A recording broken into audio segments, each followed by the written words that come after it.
HYB Labels diduga sudah mengeluarkan Kim Garam dari LE SSERAFIM berdasarkan kegiatan terbaru grup tersebut. Mereka mengulang syuting reality show hanya dengan 5 member. Dalam video terbaru, tampak kelima member LE SSERAFIM menjalani syuting ulang untuk reality show yang sebenarnya sudah direkam sejak sebelum debut mereka.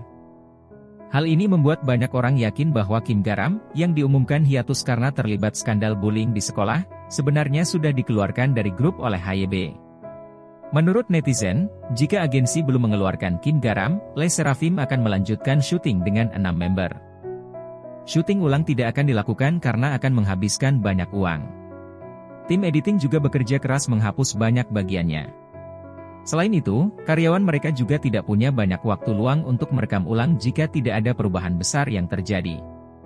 Oleh karena itu, banyak netizen yang yakin Kim Garam mungkin sudah dikeluarkan. Kalau mereka harus syuting ulang reality show mereka, bukankah itu berarti dia keluar? Komentar netizen. Ini bukti dia ditendang keluar, tambah netizen lain. Kupikir mereka akan melalui gugatan dan mempertahankannya sampai akhir, tulis netizen. Aku merasa sangat kesal karena mereka harus menghapus semua rekaman itu, tetapi itu juga membuatku bahagia, sahut yang lain. Fans bahkan sudah berhenti meneriakkan namanya di fanchan bukan? Tidak ada alasan untuk mempertahankannya ketika para penggemar bahkan tidak mendukungnya, pungkas lainnya. Sementara itu, skandal bullying Kim Garam sebenarnya sudah mencuat sejak sebelum debut LE SSERAFIM pada 2 Mei 2022. Namun HYB Labels dan Source Music terus membelanya, membuat netizen mengecam habis-habisan. Winter belum lama ini menuai kritikan karena dianggap bersikap tidak profesional. Member aespa itu terciduk selalu memegang ponsel baik ketika tampil di variety show grup maupun dalam beberapa foto dan video yang direkam fans. Dalam sebuah video yang direkam di Bandara Amerika, member aespa tampak melambai ke arah fans di bawah. Meskipun Winter juga melakukannya, namun tangan sebelahnya tampak memegang ponsel di telinga.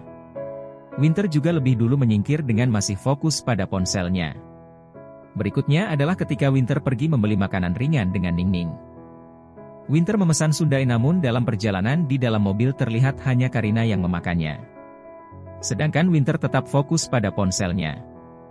Video lain yang juga beredar adalah ketika Winter memegang ponsel segera setelah dia naik panggung. Bahkan ketika memberikan pidato di forum PBB pun, Winter terciduk kembali memegang ponselnya. Jika diperhatikan dalam berbagai kesempatan itu, ia terlihat sedang mengetik pesan. Fans awalnya mengira bahwa Winter mungkin sering mengirimi pesan fans lewat aplikasi Bubble. Namun fans kecewa karena Winter cukup jarang membuat postingan Bubble. Yang legendaris adalah dia tidak mengirim satu pesan Bubble sepanjang waktu, tulis seorang netizen. Karena dia begitu terikat pada ponselnya, dia sedang menjalin hubungan atau naksir seseorang? Karena aku sering menggunakan ponsel ketika aku naksir juga, imbuh lainnya. Sepertinya dia kurang pertimbangan dasar untuk bertingkah seperti itu di acara TV. Aku rasa ini tidak bisa disembunyikan. Dia tipe orang yang bertemu orang tua tunangannya untuk pertama kalinya dan masih menggunakan teleponnya saat makan malam, imbuh lainnya. Pasti ada sesuatu yang terjadi dengan dia begitu melekat pada ponselnya di PBB, tepat sebelum acara TV, tepat sebelum naik panggung. Itu sangat tidak pengertian, sahut lainnya.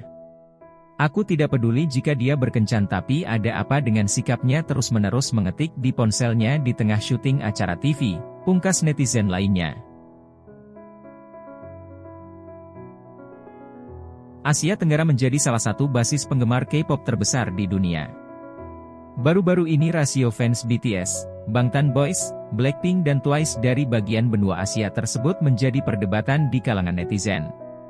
Seorang netizen, OP, baru-baru ini membagikan data penayangan YouTube untuk jangka waktu 1 tahun antara BTS, Twice dan Blackpink dari Asia Tenggara dan Asia Timur. Rasio fans BTS dari Asia Tenggara dan Asia Timur cukup seimbang. Dari data yang dibagikan, jumlahnya memiliki perbandingan antara 49-51%. Twice juga cukup seimbang dengan 45-54% dari Asia Tenggara dan Asia Timur. Namun Blackpink memiliki lebih banyak penayangan dari Asia Tenggara yakni 89-11%. Banyak yang tidak terima Blackpink diklaim hanya kuat dari fandom mereka di Asia Tenggara. Tidak sedikit yang berdebat bahwa semua fans sama saja, tidak peduli dari benua mana mereka. Sepertinya ini dimanipulasi. Blackpink juga punya basis penggemar yang kuat di negara lain di luar Asia Tenggara, komentar netizen. Aku justru merasa Twice kuat di Asia Tenggara, tambah netizen lain. Fans Blackpink mengklaim bahwa aespa hanya mendapatkan dorongan dari Tiongkok. Itu sangat lucu. Padahal Blackpink memiliki dorongan Tiongkok terbesar di album mereka sendiri, tulis netizen. Aku masih tidak mengerti kenapa memiliki lebih banyak penggemar Asia Tenggara daripada penggemar Amerika, itu buruk. Pada akhirnya semua disebut penggemar, kan? Sahut yang lain. Hati-hati. Ketika penggemar Asia Tenggara berbalik, setengah dari fandom K-pop hilang. Fans Asia Tenggara selalu membela idol kontroversial mati-matian ketika banyak orang meninggalkan mereka, pungkas lainnya. Untuk mendapatkan update terbaru mengenai hiburan Korea lainnya, pastikan kamu untuk subscribe, like, komen, dan share ke sosial media yang kamu punya dan nyalakan notifikasi lonceng dari channel ini.